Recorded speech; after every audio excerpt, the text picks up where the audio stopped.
नमस्कार, स्वागत आपका। मैं हूं आपके साथ मनुरा सक्सेना। ईरान शांत हुआ तो अब अमेरिका सऊदी में ठने। ट्रंप की शर्त ने बिगाड़ दिया पूरा खेल। आपको बताएंगे इस वीडियो में पूरी कहानी। ईरान के साथ युद्ध विराम और हॉर्मुज स्ट्रेट खोलने की कोशिश के बीच अमेरिका और सऊदी अरब के रिश्तों में अब बड़ी दरार सामने आती दिख रही है।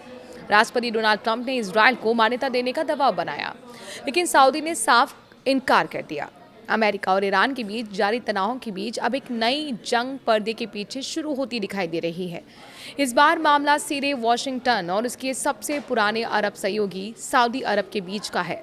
वजह बनी है अमेरिकी राष्ट्रपति डोनाल्ड ट्रंप की वो नई रणनीति जिसमें उन्होंने ईरान के साथ संभावित शांति समझौते को अब्राहम एकॉर्ड से जोड़ दिया। 25 मई को ट्रंप ने सोशल मीडिया के जरिए एक बड़ा संदेश दिया। उन्होंने कहा कि ईरान के साथ किसी भी शांति समझौते का हिस्सा बनने के लिए मुस्लिम देशों को एक साथ इब्राहिम अकॉर्ड्स पर हस्ताक्षर करने होंगे। ट्रंप ने खासतौर पर सऊदी अरब, कतर और पाकिस्तान का नाम लेते हुए इजरायल के साथ रिश्ते सामान्य करने की बात कही। लेकिन ट्रंप की ये अपील खाड़ी देशों, खासकर सऊदी अरब को बिल्कुल पसंद नहीं आई। कुछ ही घंटों बाद रियाद की तरफ से संकेत दिया गया कि सऊदी का पुराना रुख नहीं बदला। सऊदी अधिकारियों ने साफ कहा है कि जब तक फिलिस्तीनी राष्ट्र के गठन के लिए स्पष्ट रास्ता तय नहीं होता, तब तक इजरायल के साथ सामान्य संबंध संभव नहीं है। कई अरब देशों ने इजरायल संग स्थापित किए रिश्ते। इस प्रतिक्रिया ने साफ कर दिया है कि गाजा युद्ध के बाद पश्चिम एशिया की राजनीति पहले जैसी नहीं रही है। 2020 में जब अब्राहम एकॉर्ड्स हुए थे, तब कई अरब देशों ने इजरायल के साथ संबंध सामान्य किए थे। बाद के दौरे में सऊदी अरब ने भी इजरायल के साथ संबंध स्थापित करने की कोशिश की। हालांकि इस बीच गाजा से हमास ने इजरायल पर हमला कर दिया और फिर एक बड़ी जंग शुरू हो गई। यही वजह रही कि सऊदी इजरायल के बीच रिश्ते स्थापित नहीं हो पाए।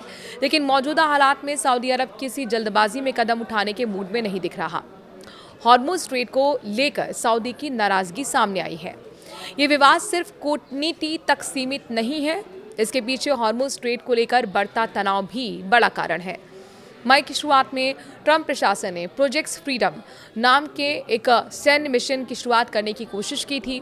इसका मकसद हॉर्मुज स्ट्रेट में व्यापारिक जहाज़ों की सुरक्षा सुनिश्चित करना था, क्योंकि ईरान वहां अपनी पकड़ मजबूत कर चुका है। लेकिन अमेरिकी प्रशासन की सबसे बड़ी गलती यही रही कि उसने इस ऑपरेशन की घोषणा खाड़ी सहयोगियों से पूरी सहमति लिए बिना कर दी। इससे सऊदी नेतृत्व नाराज हो गया। रिपोर्ट्स के मुताबिक सऊदी क्राउन प्रिंस मोहम्मद बिन सलमान ने अमेरिकी सेना को अपने एयरस्पेस और सैन्य अड्डों के इस्तेमाल की अनुमति देने से इनकार कर दिया। प्रिंस सुल्तान एयरबेस से अमेरिकी उड़ानों पर रोक लगा दी गई। इसके बाद अमेरिकी ऑपरेशन को भारी झटका लगा और प्रोजेक्ट फ्रीडम सिर्फ 36 घंटे के भीतर ठप पड़ गया। अब सोच समझकर फैसला लेगा सऊदी अरब, ये सवाल सबके मन में है। देखिए, सऊदी अरब अब अमेरिका की हर रणनीति का आंख बंद करके समर्थन नहीं करना चाहता। इसकी सबसे बड़ी वजह ईरान का सीधा खतरा है। तेहरान पहले ही चेतावनी दे चुका है कि अगर किसी खाड़ी देश ने अमेरिका या फिर इजरायल सैन्य कार्रवाई के लिए अपना एयरस्पेस इस्तेमाल करना दिया तो उसे भी जवाबी हमले का सामना करना पड़ेगा। 2019 में सऊदी अरब के अब कैक और खुरैस तेल प्लांट्स पर हुए ड्रोन और मिसाइल हमले पर अब रियाद के लिए बड़ी चेतावनी बने हुए हैं। यही कारण है कि सऊदी नेतृत्व किसी सीधे सैन्य टकराव से बचना चाहता है। इसके अलावा सऊदी अरब खुद को इस्लाम की सबसे पवित्र जगहों मक्का और मदीना का संरक्षक मानता है। ऐसे में फिलिस्तीन मुद्दे को नज़रअंदाज करके इजरायल के साथ रिश्ते सामान्य करना उसके लिए आसान नहीं है। गाजा युद्ध के बाद अब अरब देशों की जनता में इजरायल के खिलाफ गुस्सा भी काफ़ी बढ़ रहा है। उधर ईरान इस पूरी घटना को अपने लिए रणनीतिक मौके की तरह देख रहा है।